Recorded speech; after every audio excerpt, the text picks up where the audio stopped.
So Espanita Double Barrel Reposado. Espanita is made in Destilería Rombo, Impulsora Rombo. Okay. It's not a very well-known distillery for famous brands, not even in Mexico. But I think they nailed it here with a very good, well-made product, very traditionally made, using brick ovens, and then fermenting in open-air fermentation tanks, distilling in alembics with copper coils. It is located in the southern region of Los Altos, right in the Los Altos of Jalisco, in the southern area of Los Altos. And it's a traditional reposado. In my mind, it reminds me of like the staple of reposados that were drunk back in the day in Mexico. This is a classic reposado profile for a traditionally made tequila, similar to Jimador when it was made really good, when it launched. It was a good brand. I don't know now. And reminds me of also Cazadores or even Tradicional. Of course, without just going to the core and to the essence of what a reposado tequila was in Mexico, for being the most consumed class of tequila in Mexico, a reposado. This is what a traditional reposado would taste like, with that extra layer of the second aging of the double barrel of the bourbon casks that adds a little bit of the caramel, maple, vanilla of the American white oak. What do you think, like up front, for the aromas that you get, or for the floral? Absolutely floral. I smell some floral. Yeah, I'm picking up floral. You can pick some of the whiskey notes in there. Yeah. Can definitely. You notice some of? Yep. Whiskey yeah, notes? I'm picking up the barrel. It's like they used a more fresh barrel, not such a. It almost seems like they used a more fresh whiskey barrel, not one that had been used for years in tequila. Yeah. Like it didn't look like it was an abused barrel. You're right. Yeah, it doesn't. Actually imparted quite a bit on there for like a repo. Like it's you're picking something up there. Very smooth too, to me. To my palate, smooth. Yeah. No bite. No heat. So, JP, you mentioned not disclosing the duration of time of like how long. Is there a reason why they don't disclose that, or why that's?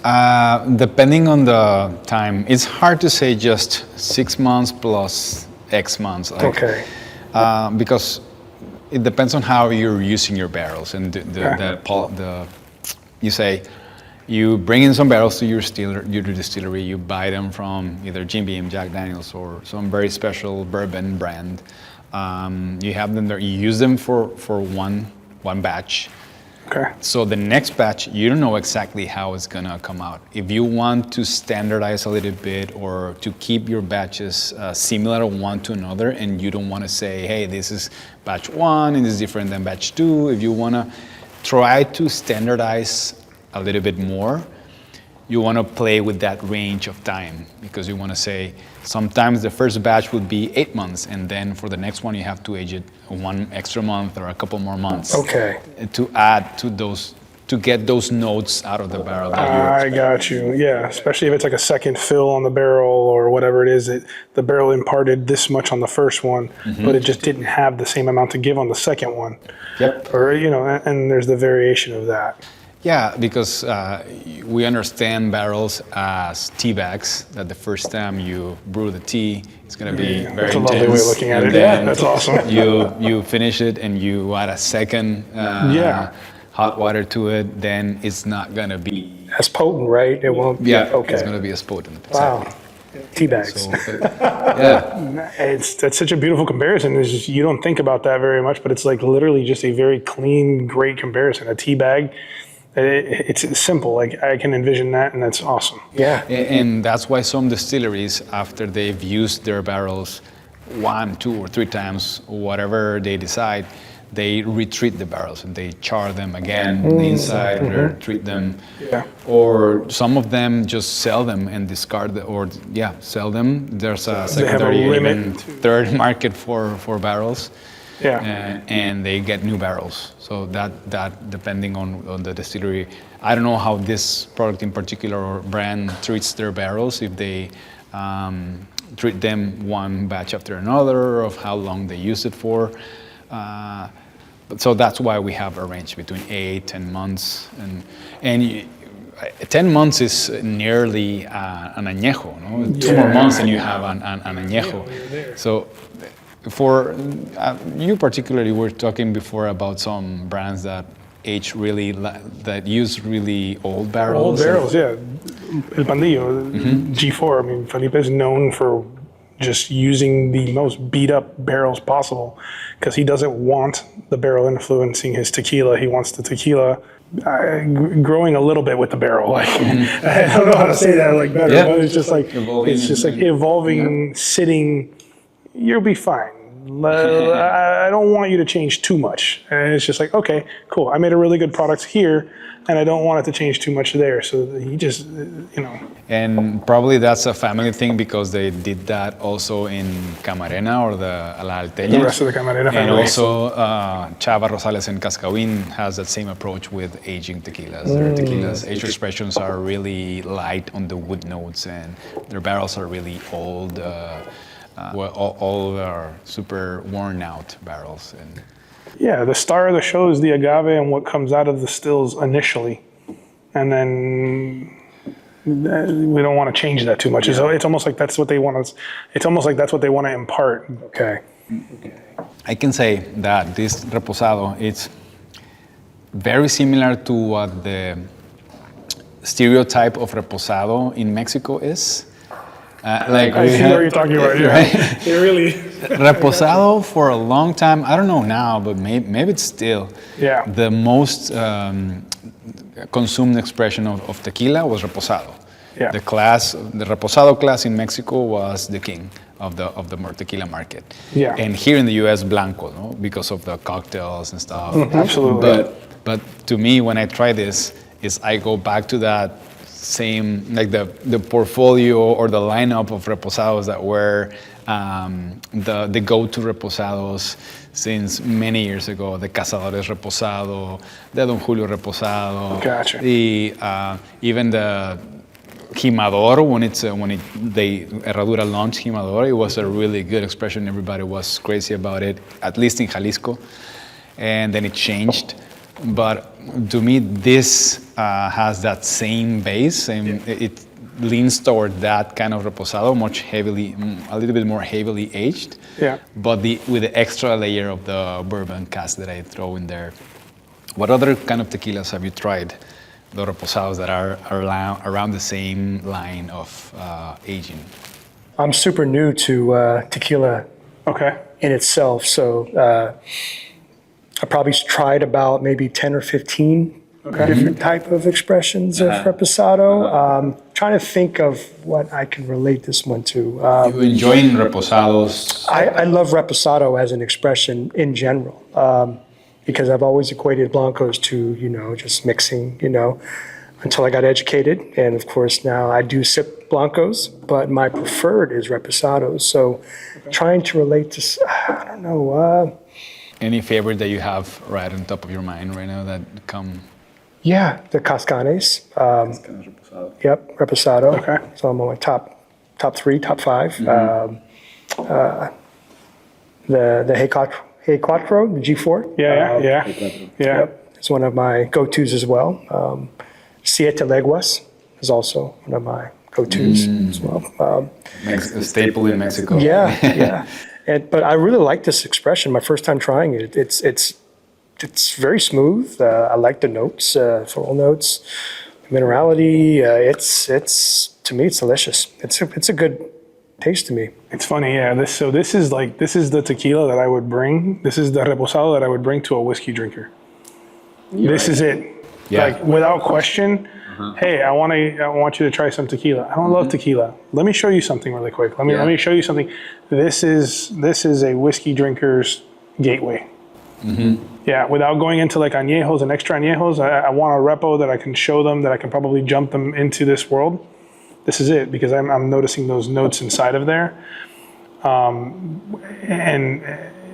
done very pleasantly, where I still taste tequila, where it's not all barrel. It's not all whiskey. It's not taken away from it, which unfortunately happens with some brands out there with their extra añejos and their añejos, and they're trying to change it too much. But they're all gateway drugs. There's nothing wrong with that. It's just I look at it as like they're all gateway drugs to get more people into our world. I agree. And I love that you mentioned that, because I do have a buddy who is a huge whiskey connoisseur. Yeah. He's not too high on tequila, so you're absolutely correct. I think this is a great gateway. This is literally, this is something that you can show to him and be like, damn, this would probably help in that journey. Yeah.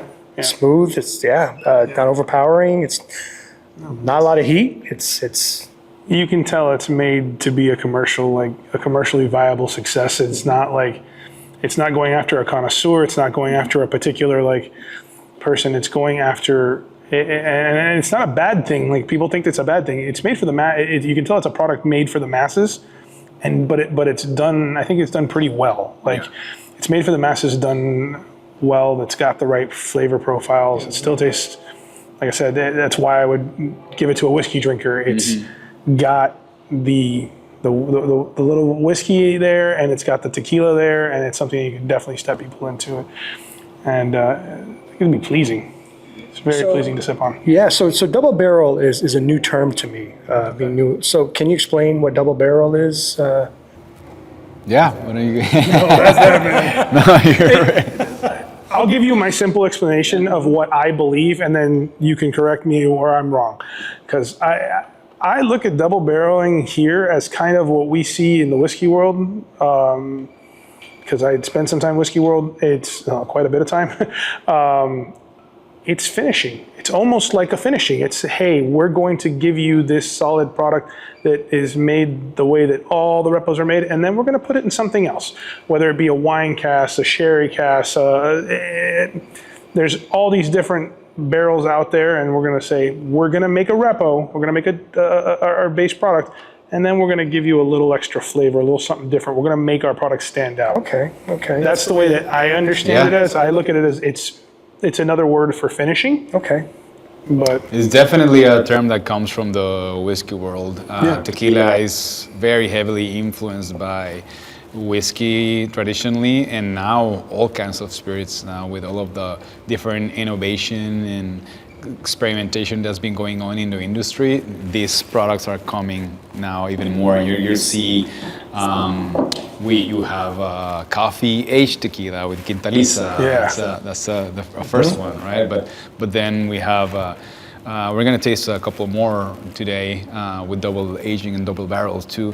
But it's all concepts, like Gonzo was explaining, comes from the whiskey world, and it just experiment and try to differentiate your product a little bit, having your base product and then having different finishes or touches to the base product, your essence of your tequila. You practically want to complementing your profile with different notes on it depending on what you want to create. Okay. There are some companies using rum barrels or Mizunara oak barrels from Japanese oak. So double barrel, double aging is a concept that we're going to see more and more appearing in the tequila. Okay. So will that affect how it's expressed or termed from a reposado to añejo? Do you still have to double age within that duration of time? Like, so for repos, like 60 days to a year, if it's double barreled within that time, what happens if on the second barrel expression it exceeds the 12 months? Is it not? like if you did 8 months one and then 8 months the other, does it become an añejo? Yeah, it does become an añejo. Technically, it becomes an añejo, but you can still call it a reposado. Oh, wow, okay. As long as it's below, like, you cannot call a tequila that's been aged 10 months an añejo. But you can call a tequila that has been aged for 48 months a reposado, if you want. Okay. Wow, that's cool. The brand has that ability to do that. Yeah. That's really cool. Our friends at the CRT. Yeah. A lot going on with that now. Huh? They tell you, okay, you can call this product a reposado because it's been at least 2 months. But if you go beyond that, you can call it a reposado, even if it's an extra añejo, technically. Yeah. Yeah. So let's go to the next one. Yes. Let's do it. Reposado Tequila. Okay. man. All right. So what do we have here, JP? We have Reposado. Yep. All right. That's it. Reposado, also made in the Highlands. Distillery 3030 with master distiller Sixto Vera. Thank you. I've heard he's fun. I've heard Sixto's fun. Sixto is a very methodic distiller. Okay. He likes things done in a certain way, and he's always trying to addict to that, just stick to that method that has worked for him and his company for a long time. And 3030 is a distillery in Capilla de Guadalupe. It's right in the way to Arandas, driving from Guadalajara, and in the heart of the Highlands. Traditionally, it was known, the distillery is called Agroindustrias Guadalajara, and it's NOM 1068. I'm bad with the NOM numbers. And I should be good at it, like we talked about last time. And I'm not good at it. Forget about it. But so Agroindustrias is known for its house brand called 3030. That's why we call it 3030 Distillery. So what we did here, with Sixto working in Compovedra, and I say we because I was involved in the process of developing this brand. It's kind of like my baby. Don't say that's so cool, man. I helped in the process of developing this That's product. fantastic. And it's also a double barrel reposado or double aging reposado. And Okay. you can look at the label. What you can see there is just it doesn't say much about having two separate barrels used in the process. It just says Okay. reposado. Yep. All of the marketing,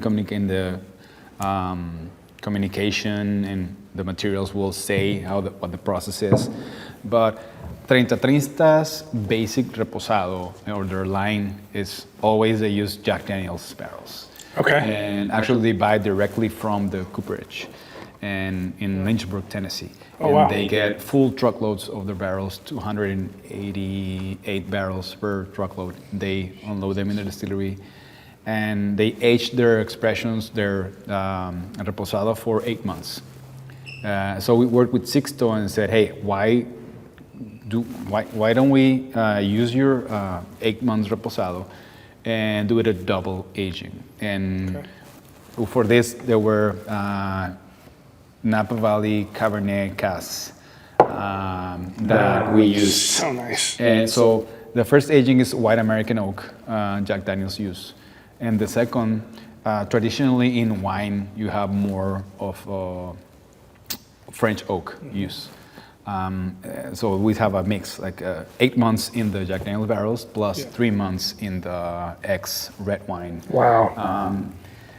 Some of the barrels that were used for this, we have La Crema, we have Stack's Leap, different wine brands that were, we sourced some barrels from their wineries. Oh, yeah. You smell the wine notes, the sweetness, yeah. It's got a very pleasant sweetness to it. yeah.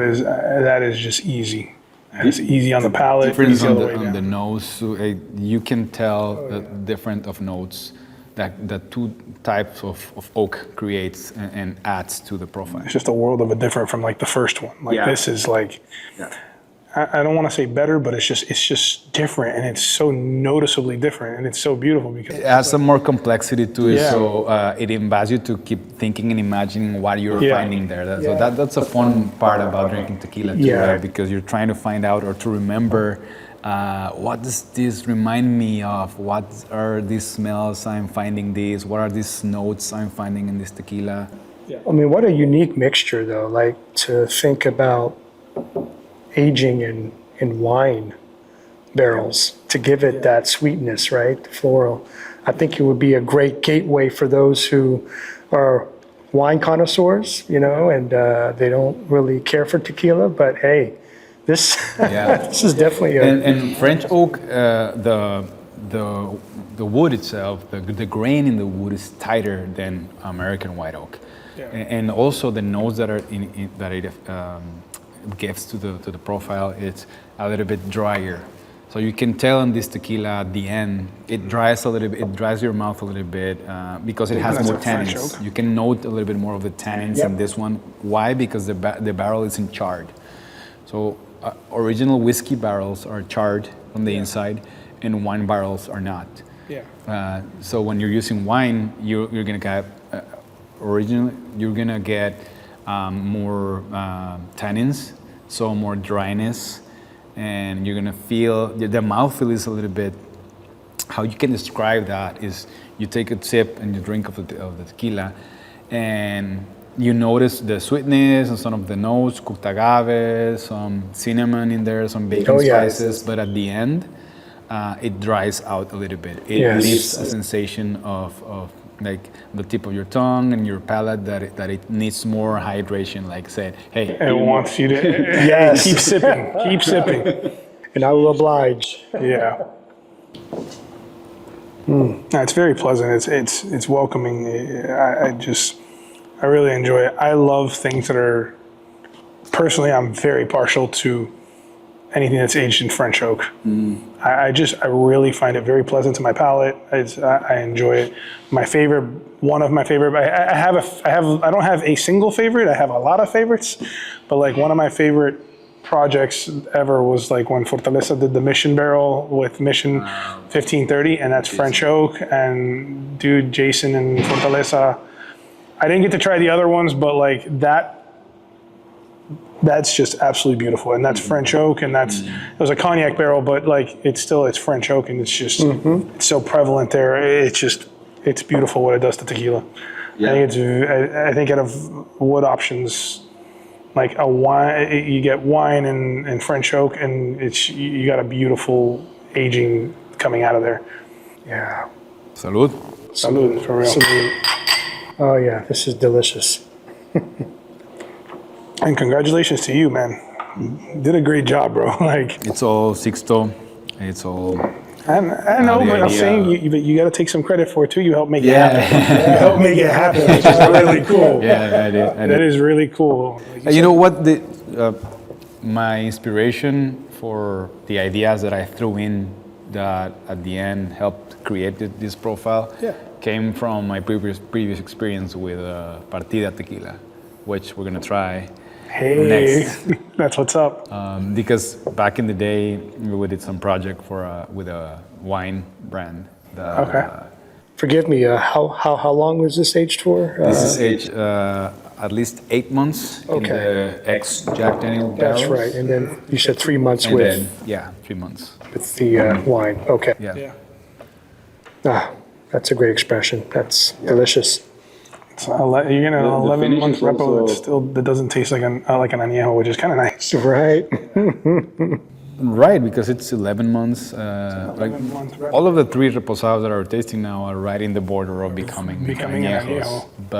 But the Españita, more whiskey forward, more a little bit of maple syrup in there that you get in the bourbons or whiskeys. And that's why I said it was more traditional, like the reposados that we had in Mexico. Yeah, was really popular. more quintessential. Yeah. And now these are more in the innovation, the next wave of second aging or double barrel reposados that we will, or tequilas that we're gonna find in the market. Gotcha. Well, yeah, about the production process. This is not fully made or cooked in stone ovens. This 3030 uses an approach of a blend. They have autoclaves and they have stone ovens. Okay. So they always use a mix and blend some of the juices coming out of agaves cooked in the stone ovens and some of them in the autoclaves. Okay. And I don't know exactly how much they put into it, what's the composition of how much comes from the stone oven, how much comes from the autoclave, but that's how they usually traditionally do it. And they also ferment in stainless steel open air tank fermentation, distilling in alembics, stainless steel alembics with copper coils. That's cool. Yeah. Let's bring out the other one.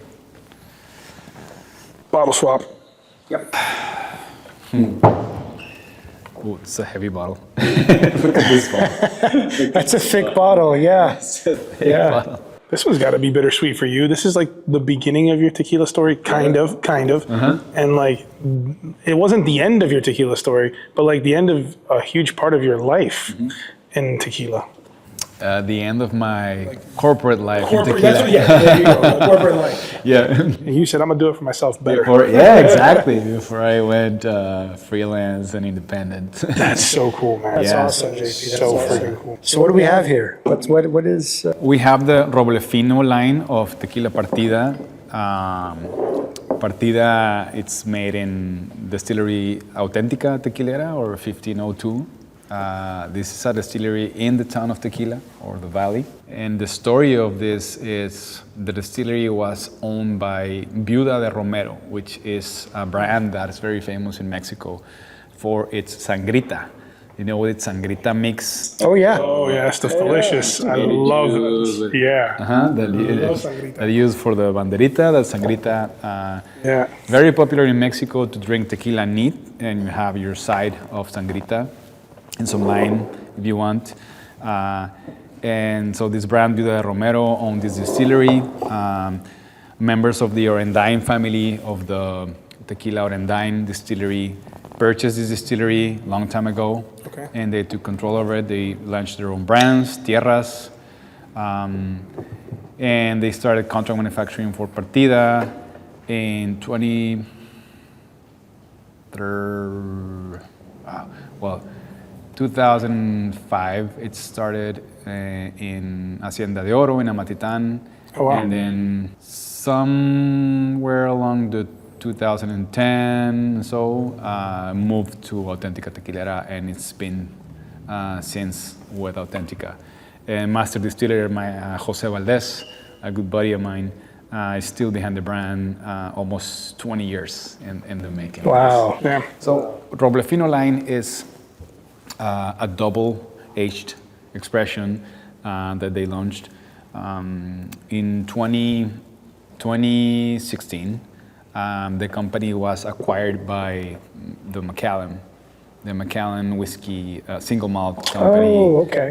Parent company of the Macallan is Edrington Group. Okay. So the Edrington acquired part of Partida Tequila, and we started working in some special projects with them. So they sent over 50, 60 different barrels coming from their single malts, many of them from Macallan, some others from Highland Park. And so Jose, what he did is let's work on some double aging projects with this, and he took the base reposado and aged it for a longer time in the ex Macallan casks. So we have originally Jack Daniel barrels. Okay. For the first aging, and then we have ex Macallan or ex sherry casks for this. This is cask. Sorry, I just wanted to ask. So this is like the sherry cask they used to do their Macallan. So this had sherry and Macallan in it, and then now tequila. Because Macallan takes sherry casks, They and put their then aged product in the it. whiskey. Yeah, and then they send it to tequila. Yeah. That's funny because that's what I smell. I'm like, I smell smell. sherry? No, I smell sherry for sure, but I smell Macallan. Like it's there. I was just like, wow, dude, like it's Scotch. It's a Yeah. Yeah, I cheated. I actually took a sip already. It is. Yeah. I do have that Scotch aftertaste. That's.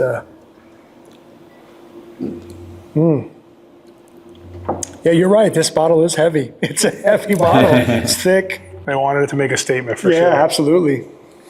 So Partida does disclose the time too. They age 6 months. So the reposado, their base reposado, it's 6 months in ex Jack Daniel's barrels. Okay. But they age 2 extra months in those Macallan casks. Oh, okay, awesome. And it's funny because it's a darker expression, the darkest expression that we've tried today. And it has 8 months. And the others had 8 to 10 months. Or even yeah. we had the 11 months with the Compoveda. So Yeah. You're right. It's funny how the Macallan barrel adds a little bit more of color to it. Right? Yeah, absolutely. Could see that color. Yeah, man. So we have European oak, we have American oak with the Jack Daniels, and then European oak with the ex-sherry, ex-Macallan cask. And what about the? Do you still smell and taste agave, cooked agave in this? I think that's a challenge, right? Don't you think so? I think it's there, but I think this is because. So to me, anything that's whiskey coming over from overseas, not from America. Mm-hmm. I think like when they're using ex-whiskey barrels from America, the way it imparts in the tequila, it's way more subtle. When they're coming from overseas, because there's peat, because the way that their product is made, their whiskey is made differently. It's still whiskey, but it's different. There's so much more. I personally believe it's so much more robust. Yeah. Flavor-wise, that I think that it does kind of. It doesn't. I smell the agave there, but it kind of almost hides it. Oh yeah, a little more. It's hard a little harder harder to find the agave. This is the one that you give to the Scotch. Yeah, Convert them over. Absolutely. So we have one for Scotch drinkers, one for bourbon drinkers, and one for wine drinkers. Absolutely, but this may show my my lack of knowledge, but if I was to be blindfolded, and tasted this, I would have thought this was an añejo. The smell and just it almost makes you think that they're wet barrels coming over, like because I know a dry barrel and a wet barrel reacts differently when you pour another spirit into it. It almost seems like it's a wet barrel coming straight, like they dumped it and sent it to Mexico, and it was there and it still had some of that like moisture inside of there, that flavors imparted in there. But I also do believe it's actually done very pleasantly. Because I've had tequilas that, I'm not going to mention names, but I've had tequilas that... No, please do. Oh, okay. Casa Dragones. Like, God knows I love them. They brought me into the high-end world of tequila. 10, 15 years ago, I walked into La Cava Tequila at Disney. And they're like, hey, you ever had a sipping tequila? And they put sipping tequila on the bottle. Like, that's just genius marketing. It's marketing. There's all of it's sipping tequila. You can sip. I was like, well, like, it doesn't matter what it is. It is. But that was beautiful marketing. It's a $300 bottle, basically. Wow. And it's sipping tequila. But, like, it's just one of those things that they overdid it with some of their barrels and it doesn't taste like tequila anymore. Unfortunately, personal opinion, but it is what it is. It's a good spirit. It's just not, to me, tequila. That being said, it's different to me, but it still resembles tequila. Let's do a fresh pour of each. Yeah. And we can compare. Absolutely. While it's good with that. Let's grab that bad boy. Compaveda. You have some already? Okay. Yeah. It loses some of the more volatile components, so better you pour me some more. Say less. For me, it's like I need to make sure that if I'm going to pour a bunch of stuff, I want to pour them all at the same time so that they have the same time. So I can't yell at something for tasting wrong or tasting different or something tasting stronger because I just poured it out of a bottle. Mm-hmm. There's a major importance in letting things breathe, and I think a lot of us forget it. Yeah. Yep. This is my first time ever trying these two expressions. Of course, I've tried Compaveda, of course, with the crew here at Tequila. That's the house brand. Yep. I love their brand. First time. So why don't you jump from one to another and back and forth? Dude, it's so crazy because it's just like, dude, they're so different. There's just polar opposites across the board. And it's not that not one's better than the other or worse than the other or whatever. It's just they're different. And we didn't mention this, but Españita is straight brick oven. 30-30 is a blend between brick oven and autoclave, and Partida is fully autoclave. Really? The three of them Okay. are open-air tank fermentation tanks in Okay. stainless steel and alembics. Wow. Cool. But it's you can tell how the difference of the white American oak in the Jack Daniel's and bourbon cask with the Espanita, and you can tell some more vanilla notes, some more caramel notes in there because Yes. that's what the Yes. bourbon and the whiskey barrel. But and you compare with the finish in wine casks of the Compoveda, and then the aromas are more dried fruit. Yes. Yes.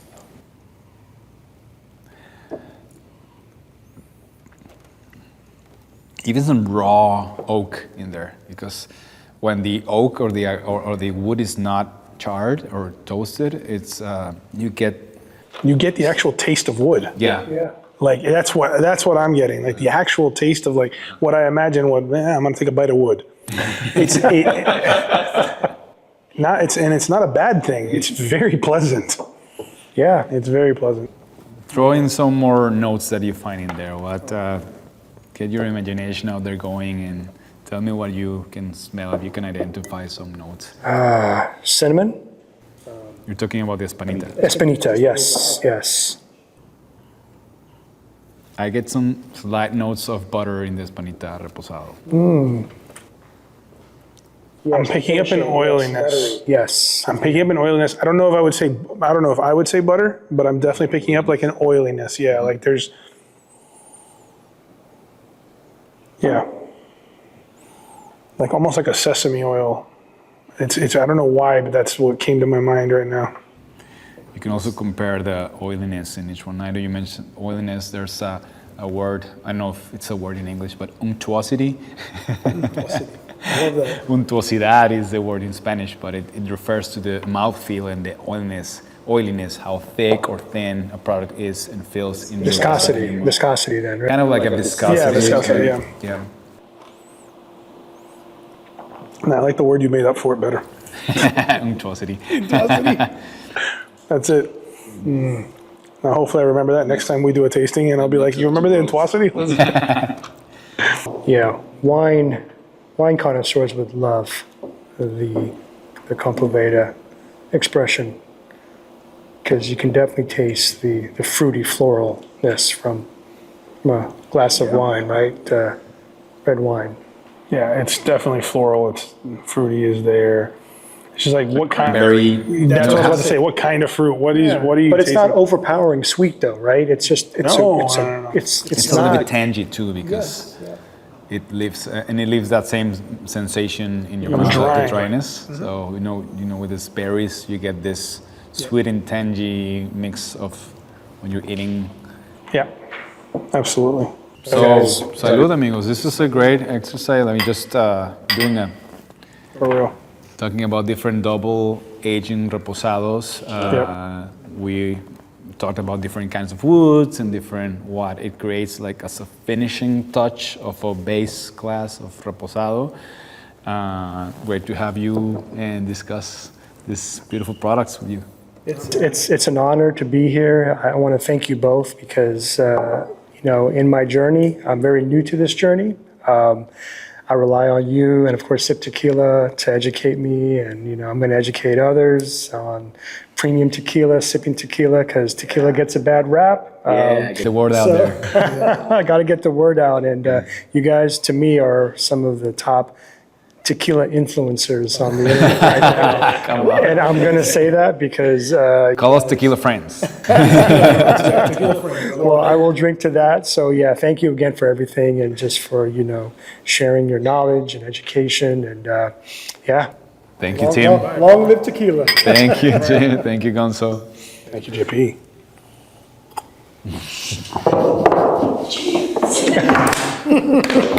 Nailed it. Thank you. That was fun. That was amazing. Oh my gosh. Dude, yeah. And wait till you see what they do with it. Like.